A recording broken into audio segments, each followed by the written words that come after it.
नमस्कार, मी सचिन कुलकर्णी शिवशाही न्यूजवर आपल्या सगळ्यांचं स्वागत करतो।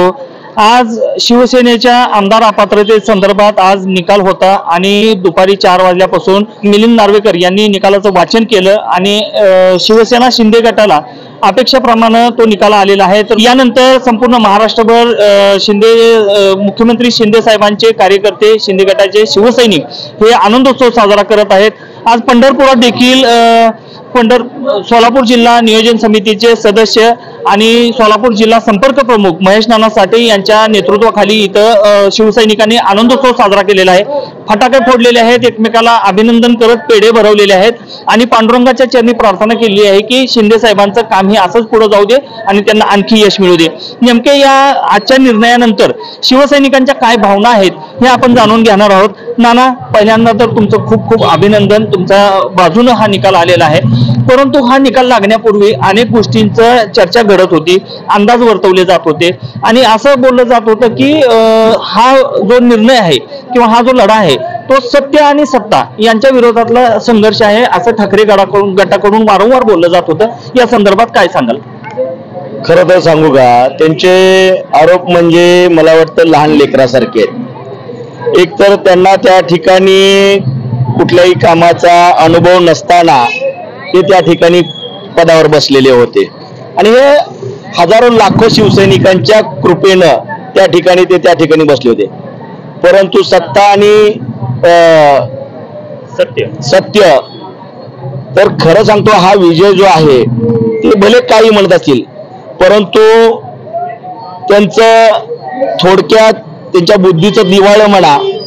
आज कुठलाही माणूस त्या ठिकाणी घटनात्मक पदाची जबाबदारी आपण सोडणं, ते टायमिंग योग्य अयोग्य याचं देखील त्या ठिकाणी त्यांना भान नसताना त्यांनी त्या ठिकाणी सोडलेलं आहे। आज परिस्थिती काय वेगळी असली असती किंवा काही होऊ शकलं असतं। मग जर का एवढ्या प्रमुख पदावर, मुख्य पदावर बसल्यानंतर जर आपण काय निर्णय घ्यावा हे जर त्या ठिकाणी त्यांना कळत नसेल तर ते महाराष्ट्राचा कारभार काय करणार आहे। आणि म्हणून माननीय एकनाथजी शिंदे साहेब हे त्या ठिकाणी बाळासाहेबांच्या, गुरुवर्यांच्या विचारांच्या मुशीतून त्या ठिकाणी जडणघडण झाले, टक्के टोनपे खाल्लेले आहेत। म्हणून त्या ठिकाणी त्यांना प्रशासनाचा अधिकचा अभ्यास, सर्वसामान्य जनतेचे प्रश्न नेमकेपणानं काय आहेत आणि प्रशासनावरती त्या ठिकाणी कशा पद्धतीने प्रशासन चालवायचं आहे या सर्वांचा बहुगुणी संयोग त्या ठिकाणी त्यांच्यामध्ये होता। आणि मग कुठेतरी बाळासाहेबांच्या, गुरुवरांच्या आणि शिवसेनेच्या मूल मंत्राला तिलांजली खुद्द माननीय उद्धवजी ठाकरे यांच्याकडनं दिली जात होती। ही आमच्यासह अनेक लाखो करोडो शिवसैनिकाची मनाची कुचंबणा होत होती आणि म्हणून एकनाथजी शिंदे साहेबांनी जो निर्णय घेतला तो आमच्या सर्व शिवसैनिकांच्या मनातला निर्णय होता। आणि त्या ठिकाणी लोकशाहीमध्ये मॅजॉरिटीला खूप किंमत असते, बहुमताला खूप किंमत असते आणि बहुमत हे माननीय मुख्यमंत्री एकनाथजी शिंदे साहेबांच्या बाजूने होतं।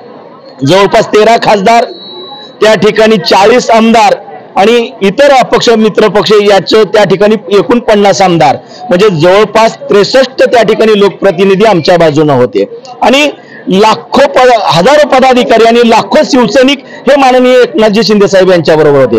त्याच्यामुळे त्या ठिकाणी सर्व प्रतिज्ञापत्र असतील, सर्व त्या ठिकाणी लोकप्रतिनिधी बहुसंख्येने त्या ठिकाणी एकनाथजी शिंदे साहेब यांच्या पाठीमागे होते आणि म्हणून त्या ठिकाणी आमचेच पक्ष हे निवडणूक आयोगानं आम्हाला त्या ठिकाणी शिवसेना ही एकनाथजी शिंदे साहेब यांच्या विचाराची हे निवडणूक आयोगावरही त्यांनी त्या ठिकाणी प्रश्न निर्माण केला। पुन्हा आता त्या ठिकाणी सर्वोच्च त्या सभागृहाचे अधिकार हे सभापती महोदयाला असताना त्या सभापती महोदयांच्याही निर्णयावरती त्या प्रश्नचिन्ह निर्माण करतात। म्हणजे नेमकं यांना म्हणायचंय काय? उद्या सुप्रीम कोर्टाबद्दल सुद्धा ते प्रश्न निर्माण करतील। म्हणजे तुम्हाला तुमच्यासारखं झालं तर चांगलं आणि तुमच्या विरोधात गेलं तर वाईट। अरे म्हणजे ही कुठली पद्धत आहे? शेवटी घटनेवरती आपण सर्वसामान्य भारतातील लोकशाही हे मला वाटतं सर्व जगामध्ये त्या ठिकाणी अग्रक्रमांकानं आहे आणि लोकशाहीमध्ये त्या ठिकाणी आपल्या घटनेला, संविधानाला अनन्यसाधारण असं महत्व आहे। न्याय व्यवस्था ही आपल्यामध्ये सर्वोच्च मानली जाते आणि मग सर्वोच्च न्याय व्यवस्थेनं जर का त्या ठिकाणी एकनाथजी शिंदे साहेब यांच्यावर आम्ही तर निर्णय दिला, न्याय व्यवस्थे हे तर तुम्हाला सर्वांना मान्य करावे लागेल। म्हणून अशा परिस्थितीमध्ये न्याय व्यवस्थेने जर निर्णय दिला असेल तर तुम्हाला सर्वांना मान्य करावा लागेल आणि म्हणून हे संविधानाला सुद्धा मानणारे नसतील, न्याय व्यवस्थेला सुद्धा मानणारे नसतील, तर मग नक्की यांना काय हुकुमशाही आणायची आहे का, असा मला आपल्या माध्यमातून त्यांना प्रश्न विचारायचा आहे. या निर्णयावर ते सुप्रीम कोर्टात असं बोललं जाण्याची शक्यता आहे. नेमकं सुप्रीम कोर्टाकडून कसा निकाल येईल असं अपेक्षित आहे तुम्हाला? हे बघा, आपल्यामध्ये एक प्रक्रिया आहे. कनिष्ठ कोर्टामध्ये ज्यावेळेस निकाल लागतो त्याच्या विरोधामध्ये त्या ठिकाणी अपीलात जाण्याची तरतूद ही घटनेमध्ये आहे. नक्की त्यांना संविधानात दिलेला अधिकार आहे, नक्की ते अपीलात जाऊ शकतात. आम्हाला त्यांच्या जाण्याबद्दल अजिबात शंका नाही आणि जाण्याबद्दल आम्हाला अजिबात विरोध नाही. पण कुठे जरी ते गेले तरी त्या ठिकाणी न्याय व्यवस्थेमध्ये मेरिटला आणि त्या ठिकाणी मेरिटला खूप अन्यसाधारण महत्व आहे. त्याच्यामुळं सुप्रीम कोर्टात जरी गेले तर ते मेरिटच्या जोरावरती मेरिट आमच्या बाजूने आहे, बहुमत आमच्या बाजूने आहे. त्याच्यामुळे ते कुठं जरी जगाच्या पाठीवर गेले तरी तिथं सुद्धा सुप्रीम कोर्टामध्ये आमच्याच बाजूने निकाल लागणार, याच्यात मला ते मात्र शंका वाटत नाही. आणि आम्ही किंचितही काळजीमध्ये नव्हतो, आजही नाही, उद्याही नसणार नाही आणि पाठीमागे नव्हतो. आणखी काही शिवसैनिक आणि पदाधिकारी इथं आहेत, आपण त्यांच्याकडून काही गोष्टी जाणून घेणार आहोत. या 1.5-2 वर्षाच्या कालावधीमध्ये जेव्हापासून शिंदे साहेबांनी सत्ता स्थापन केली, मुख्यमंत्री झाले, तेव्हापासून वारंवार त्यांना मिंदे गट असं म्हटलं जातं, खोके सरकार म्हटलं जातं, असंवैधानिक सरकार म्हटलं जातं, कायद्याच्या विरोधातलं सरकार म्हटलं जातं. हे जेव्हा ह्या 1.5-2 वर्षात आरोप होत होते किंवा बोललं जात होतं, त्यावेळच्या भावना काय होत्या आणि आता ह्या सगळ्या नंतर, या निकालानंतर यामध्ये बदल होतील असं वाटतं का तुम्हाला? खरं सांगायचंय मला तर आज अशा म्हणणाऱ्याने आपली पात्रता काय आहे हे आधी तपासून घ्यावी आणि नंतर समोरच्या व्यक्तीला आपण नाव ठेवा. कारण आता तुम्ही या 1.5 वर्षात बघताय की माननीय एकनाथ शिंदे साहेब यांचं काम जनतेच्या थेट जनतेपर्यंत पोहोचतो. आज आपण विठ्ठलाच्या दारात आहोत. विठ्ठलाच्या आषाढी वारी मुख्यमंत्री साहेब आले होते. हे आतापर्यंत इतिहासामध्ये मुख्यमंत्री साहेब पंढरपूर वारीच्या आधी 2 वेळा कधी आले नाहीत. पूजाला एकदा, नियोजन बघायला एकदा. म्हणजे ही मुख्यमंत्री साहेब जनतेचं काम करते. त्यामुळे जनतेचा विश्वास आणि पांडुरंग आशीर्वाद आणि खरं सांगायचं वंदनीय बाळासाहेब ठाकरे, धर्मवीर आनंदीकर साहेबांचा आशीर्वाद असल्यामुळे आज आमचा सत्याचा विजय झाला. त्यामुळे आम्ही एकनाथजी शिंदे साहेबांच्या यांच्या कायम सोबत आहोत, इथून पुढे बी सोबत राहणार आणि न्याय हे खऱ्याचाच होतो. नुसतं पोपटावणी बोलणाऱ्या आणि धोतर गेलं वाऱ्या असा काय उपयोग नाही. तुम्ही ऑनलाईन कुठं सभा घेऊन ऑनलाईन कोरोनाच्या काळात काम केलं, लोक इथे मरत होते आणि तुम्ही ऑनलाईन सभा घेऊन बोलत होता. हे काय जनतेत उतरला तर तुम्हाला किंमत नाही, किंमत नाही. आधी सत्य झाले की शिवसेनेच्या खऱ्या अर्थाने विजय झाला. वंदनीय बाळासाहेब ठाकरे, आनंद दिघे साहेब यांना खरा आज त्यांच्या आत्म्याला शांती मिळाली. नक्की नक्की. आपल्यासोबत काही महिला पदाधिकारी आहेत, महिला कार्यकर्त्या, शिवसैनिक आहेत, आपण त्यांच्याशी हितकूज करूया. पहिल्यांदा तुमचं नाव आणि पद सांगा आम्हाला. मी जिल्हा प्रमुख आहे, आरती बसवंती, महिला आघाडीची.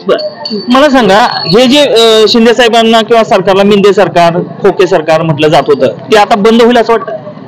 अहो, पहिल्यांदा प्रश्न आहे, जे खोके म्हणतात ना ते लोक खोके देताना बघितलेत का? हे का उगे आरोप लावतात? काम सोडायचं आणि काम करणाऱ्यांच्या मागे काहीतरी उठवत हिंडायचं. खोके दिले 50 खोके दिले, 50 खोके दिले. आम्ही कुणीही ऐकत नाही. आमचं काम चालू आहे, आम्ही काम करत राहणार आणि चालूच राहणार. नक्की. येणाऱ्या निवडणुका आहेत, त्यामध्ये काय वाटतं की कसा परफॉर्मन्स असेल शिवसेनेचा? तुम्हाला सांगतो, आता न्याय व्यवस्थेनं आमच्या बाजूने निकाल दिलाय. आता सगळ्यात मोठी न्याय व्यवस्था ही जनता जनार्दन आहे. येणाऱ्या काळामध्ये, येणाऱ्या निवडणुकामध्ये, लोकसभेमध्ये आणि विधानसभेमध्ये आणि सर्व स्थानिक स्वराज्य संस्थांमध्ये ही जनता जनार्दन न्याय काय देणार, तर एकनाथजी शिंदे साहेब यांना त्या ठिकाणी येणाऱ्या काळामध्ये अधिकचं बहुमत देऊन पुन्हा एकदा जनता त्याच्यावरती परमनंट शिक्कामोर्तब केल्याशिवाय राहणार नाही, असं मला त्या ठिकाणी वाटतं. थोडक्यात आम्हाला हे सांगा की जरी सभापतींनी न्याय तुमच्या बाजून दिला असला तर जनतेच्या कोर्टात हा न्याय टिकेल का? येणारा काळ आणि येणाऱ्या निवडणुका याचं उत्तर असेल. आणि मी तुम्हाला ठामपणे सांगतो, मिशन 400 पार हे लोकसभेचं आहे आणि आपल्या जिल्ह्यामध्ये मला वाटतं ते त्या ठिकाणी 100% असेल. तर दोन्ही जागा त्या ठिकाणी आपल्या महायुतीच्या आहेत आणि 11 विधानसभेपैकी 10 जागा विधानसभेच्या आहे या महायुतीच्या आहेत. आणि उर्वरित राहिली मध्याची, ती सुद्धा त्या ठिकाणी मला वाटतं माननीय एकनाथजी शिंदे साहेब यांच्या माध्यमातून उरली सुरली ती एक सुद्धा जागा विधानसभेची त्या ठिकाणी येणार आहे. त्याच्यामुळे जनतेच्या कोर्टामध्ये टिकेल ही येणारा काळ सांगेल. आणि मला वाटतं जेवढी आपण कल्पना केली नाही, आज लहान थोर मला वाटतं वृद्ध सर्वांच्या तोंडी फक्त माननीय मुख्यमंत्री एकनाथजी शिंदे साहेब आणि देशामध्ये फक्त त्या ठिकाणी नरेंद्रजी मोदी साहेब यांचं नाव आहे. हे काही नाव फक्त काय त्यांचे प्रेमापोटी नाही, तर त्यांच्या कामाच्या प्रेमापोटी, त्यांच्या विकासाच्या प्रेमापोटी त्या ठिकाणी करत आहे. आणि एकनाथजी शिंदे साहेब यांचं सरकार पुढे नेताना, अधिक गतिमान करताना त्या ठिकाणी अधिक 2 चाकं आहेत.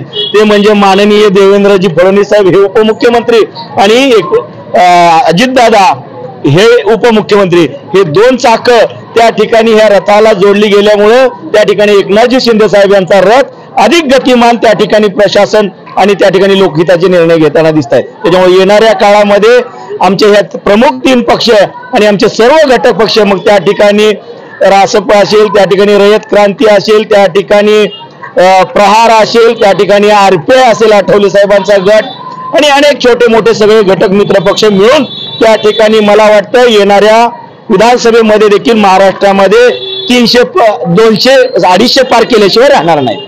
नक्कीच एकंदरीतच आजच्या निकालामुळं खरं तर स्वाभाविकपणे शिवसेना शिंदे गटाच्या कार्यकर्त्यांना, पदाधिकाऱ्यांना आनंद होणं, शिवसैनिकांनी आनंदोत्सव साजरा करणं हे स्वाभाविक होतं. आणि त्याचबरोबर येणाऱ्या काळातही सर्व निवडणुका असतील किंवा सामाजिक कार्याच्या माध्यमातून असेल, शिवसेना चांगला परफॉर्मन्स करेल असा विश्वास इथं जमलेल्या शिवसैनिक आणि पदाधिकाऱ्यांनी आपल्यासोबत बोलताना व्यक्त केलेला आहे. कॅमेरा पर्सन रोहितसह सचिन कुलकर्णी, शिवशाही न्यूज. ताज्या घडामोडी जाणून घेण्यासाठी शिवशाही न्यूज यूट्यूब चॅनलला सबस्क्राईब करा. आपण हा व्हिडिओ फेसबुकवर पाहत असाल तर फेसबुक पेज फॉलो करा आणि शिवशाही न्यूज.com या आपल्या वेबसाईटलाही भेट द्या.